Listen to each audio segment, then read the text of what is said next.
नमस्कार, जय माता दी। दोस्तों, आज हम पूरी दुर्गा सप्तशती की यात्रा के अंतिम पड़ाव पर खड़े हैं। यह अनंतम प्रवाह पर दुर्गा सप्तशती का त्रयोदश अध्याय याद है। पहले अध्याय में दो व्यक्ति थे। एक थे राजा सुरथ, जिनका राज्य छिन गया था और वे वन में भटक रहे थे। दूसरे थे समाधि वैश्य, जिन्हें परिवार ने ठुकरा दिया था। दोनों दुखी थे, दोनों मोह में डूबे थे। दोनों ने महर्षि मेधा से पूछा था, यह मोह क्यों है? और महर्षि मेधा ने कहा था, यह महामाया की शक्ति है। इसी से दुर्गा सप्तशती की कथा आरंभ हुई थी। आज उन्हीं दोनों की कहानी पूरी होती है। महर्षि मेधा से दुर्गा सप्तशती की संपूर्ण कथा सुनने के बाद राजा सुरथ और वैश्य समाधि के मन में माँ के प्रति गहरी श्रद्धा जाग उठी। दोनों ने निश्चय किया, हम माँ की तपस्या करेंगे। हम माँ को प्रसन्न करके उनका आशीर्वाद प्राप्त करेंगे। दोनों नदी के तट पर गए। वहां उन्होंने माँ दुर्गा की मूर्ति बनाई। उसके सामने बैठकर उन्होंने पूजा आरंभ की।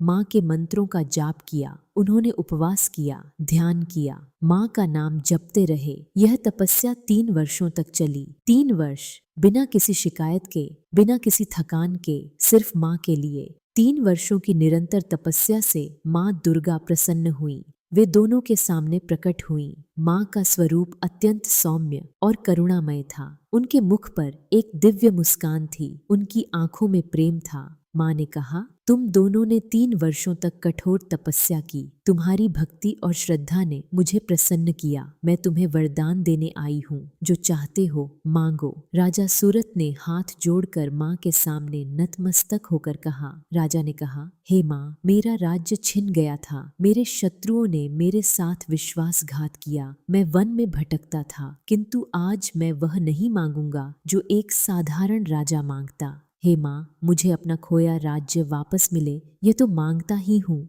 किंतु साथ में यह भी मांगता हूँ कि मेरे मन में जो मोह था वह दूर हो। मैं जीवन के सत्य को समझ सकूं और अंततः मुझे तुम्हारी भक्ति मिले।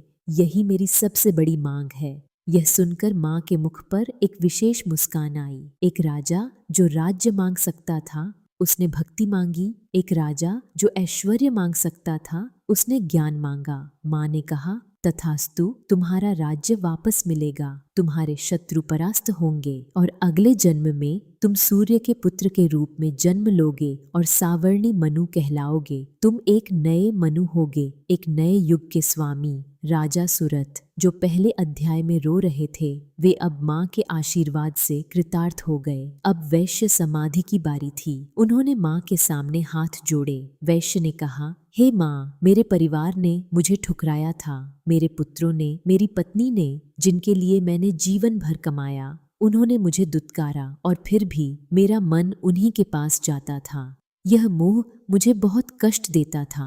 वैश्य ने आगे कहा, हे माँ, मुझे धन नहीं चाहिए, मुझे परिवार वापस नहीं चाहिए। मुझे बस एक वरदान दो कि यह मोह जो मनुष्य को बार बार जन्म मृत्यु के चक्र में डालता है, वह मुझसे दूर हो। मुझे ज्ञान दो, मुझे मोक्ष दो। माँ ने मुस्कुराते हुए कहा, तुमने सबसे बड़ा वरदान मांगा है। तुम्हें ज्ञान मिलेगा, मोह से मुक्ति मिलेगी और अंततः मोक्ष की प्राप्ति होगी। दोनों को वरदान देने के बाद माँ दुर्गा ने एक अंतिम और महान वचन दिया, जो इस संपूर्ण ग्रंथ का सार है। माँ ने कहा, यह दुर्गा सप्तशती जो तुमने सुनी, यह सिर्फ एक कथा नहीं है, यह एक महाशक्ति है। जो इसे पढ़े, जो इसे सुने, जो इसे सुनाए, उसके जीवन में मेरी कृपा सदा बनी रहेगी। माँ ने आगे कहा, जब जब इस संसार में कोई दुखी होगा, जब जब कोई संकट में होगा, वह इस सप्तशती का स्मरण करे। मैं उसकी पुकार सुनूंगी, मैं उसकी रक्षा करूंगी। और माँ ने सबसे अंत में कहा, यह अनंत है, यह अविरल है, यह अखंड है। जैसे एक नदी का प्रवाह कभी नहीं रुकता, वैसे ही मेरी कृपा का प्रवाह भी कभी नहीं रुकता। जो मेरी शरण में आए, मैं उसे कभी नहीं छोड़ती। माँ की कृपा अनंत है। दुर्गा सप्तशती की यह यात्रा यहाँ ग्रंथ के रूप में समाप्त होती है, लेकिन माँ की कृपा कभी समाप्त नहीं होती। हर दिन एक नई सप्तशती है। हर दिन माँ नई कृपा बरसाती हैं। संपूर्ण दुर्गा सप्तशती समाप्त होती है। जय माँ दुर्गा।